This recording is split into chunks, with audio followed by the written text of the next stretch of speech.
क्या आपने कभी महसूस किया है कि आप कमरे में अकेले हैं, लेकिन कोई आपको कोने से घूर रहा है?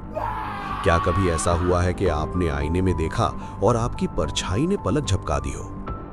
आज की कहानी सुनने के बाद शायद आप आज रात अपने कमरे की बत्ती बंद करने से पहले 100 बार सोचेंगे, क्योंकि कुछ दरवाजे खुलने के लिए नहीं, बल्कि किसी चीज को अंदर कैद रखने के लिए बंद किए जाते हैं। कहानी शुरू होती है कबीर से। कबीर, जो शहर की भीड़ भाड़ से दूर सुकून की तलाश में अपने पुश्तैनी गांव रामपुर जा रहा था। उसके दादाजी ने मरने से पहले वसीयत में कबीर के नाम एक पुरानी हवेली की थी। शर्त सिर्फ एक थी कि उस हवेली को कभी बेचा ना जाए। अमावस की रात थी। कबीर अपनी कार से ऊबड़ खाबड़ रास्तों पर चल रहा था। कार की हेडलाइट्स अंधेरे को चीर रही थी, लेकिन उस घने जंगल में वो रोशनी भी दम तोड़ती नजर आ रही थी। हवेली के गेट पर पहुंचते ही उसे एक अजीब सी ठंडक महसूस हुई। वो ठंड जो मौसम की नहीं, बल्कि रूह की थी। वहां उसका इंतजार कर रहा था हवेली का पुराना चौकीदार हरिया काका। हरिया काका की उम्र 80 के पार थी। चेहरा झुर्रियों से भरा और आंखों में एक अजीब सा खौफ। हरिया काका ने कांपते हाथों से चाबी दी और सिर्फ एक बात कही, मालिक, नीचे के 2 कमरे आपके हैं, ऊपर का हॉल आपका है, लेकिन सीढ़ियों के पास वाला वो तीसरा कमरा, उसे भूल कर भी मत खोलना। उस ताले पर जंग नहीं, श्राप लगा है। कबीर हंसा। उसे लगा ये गांव वालों की वही पुरानी अंधविश्वास वाली बातें हैं। उसने काका को जाने का इशारा किया और हवेली के अंदर चला गया। रात के 12 बज चुके थे। हवेली अंदर से बहुत खूबसूरत थी, लेकिन उसमें एक सन्नाटा था। ऐसा सन्नाटा जो कानों में चुभता है। कबीर ने अपना सामान नीचे वाले कमरे में रखा और फ्रेश होकर सोने की तैयारी करने लगा। तभी उसे ऊपर से आवाज आई, लकड़ी के फर्श पर चलने की कड़-कड़ आवाज। कड़ कड़ कड़। कबीर चौंका। हरिया काका तो चले गए थे, तो ऊपर कौन है? उसने आवाज लगाई, कौन है मां? जवाब में सिर्फ सन्नाटा मिला। कबीर ने सोचा शायद कोई बिल्ली होगी या पुरानी लकड़ी हवा से आवाज कर रही होगी। वो लेटा और उसने आंखें बंद कर ली।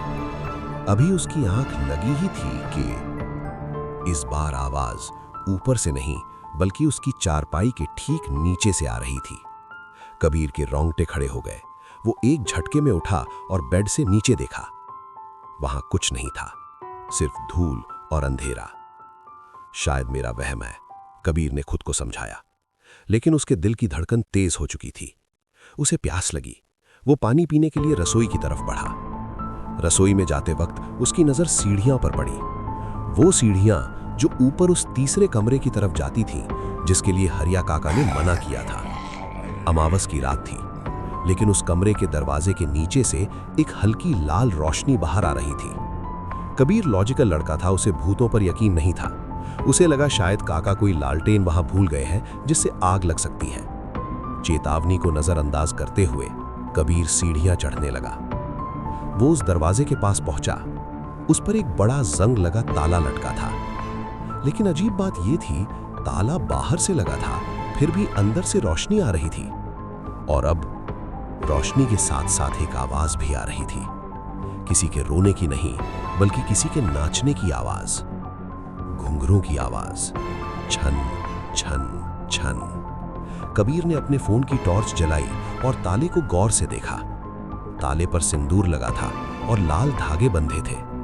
कबीर ने जैसे ही ताले को छूने के लिए हाथ बढ़ाया, एकदम से अंदर से आवाज बंद हो गई। सन्नाटा, बिल्कुल गहरा सन्नाटा।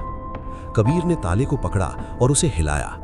पुराना होने की वजह से ताला कुंडी से निकलकर उसके हाथ में आ गया। दरवाजा अब खुल सकता था। कबीर ने हैंडल घुमाया। दरवाजा खुला। अंदर कोई लालटेन नहीं थी, कोई रोशनी नहीं थी। वहां सिर्फ घुप अंधेरा था। इतनी बदबू थी जैसे कोई जानवर वहां मरा पड़ा हो। कबीर ने अपनी टॉर्च कमरे के अंदर घुमाई। कमरा खाली था। बस बीच में एक पुरानी टूटी हुई कुर्सी पड़ी थी और उस कुर्सी के सामने जमीन पर कोयले से कुछ अजीब से निशान बने हुए थे।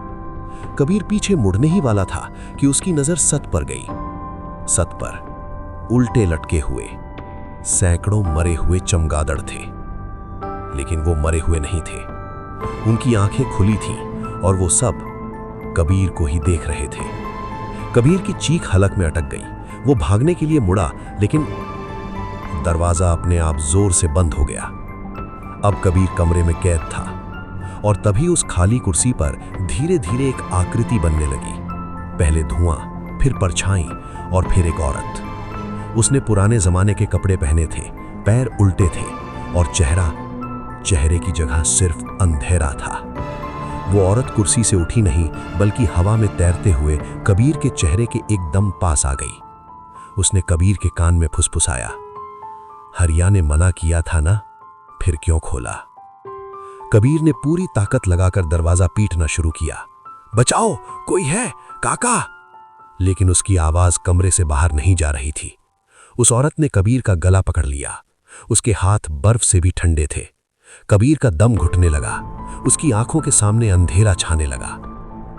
कबीर को लगा आज उसका अंत निश्चित है। तभी उसे अपने दादाजी की एक बात याद आई।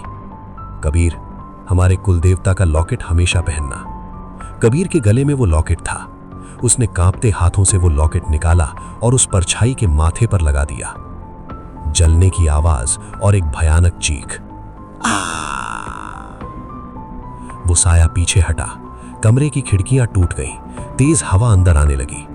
कबीर ने मौका देखा और पूरी जान लगाकर दरवाजे पर लात मारी। दरवाजा टूट गया। कबीर सीढ़ियों से लुढ़कता हुआ नीचे आया। उसे चोटें लगीं, खून बह रहा था, लेकिन वो रुका नहीं। वो भागता रहा, हवेली से बाहर, गेट की तरफ, अपनी कार की तरफ। उसने कार स्टार्ट की, लेकिन पीछे मुड़कर हवेली की तरफ देखा।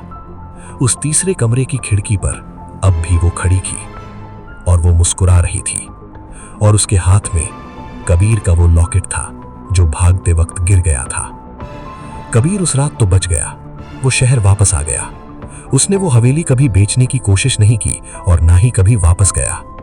लेकिन डॉक्टर कहते हैं कि कबीर अब सो नहीं पाता, क्योंकि जब भी वो आंखें बंद करता है या जब भी वो अंधेरे कमरे में अकेला होता है, उसे अपने बेड के नीचे से आज भी वही आवाज सुनाई देती है, छन छन छन। तो दोस्तों, अगर कभी आप किसी पुरानी जगह जाएं और कोई आपसे कहे कि उस दरवाजे को मत खोलिएगा, तो उसकी बात मान लीजिएगा, क्योंकि जिज्ञासा कभी कभी जानलेवा हो सकती है।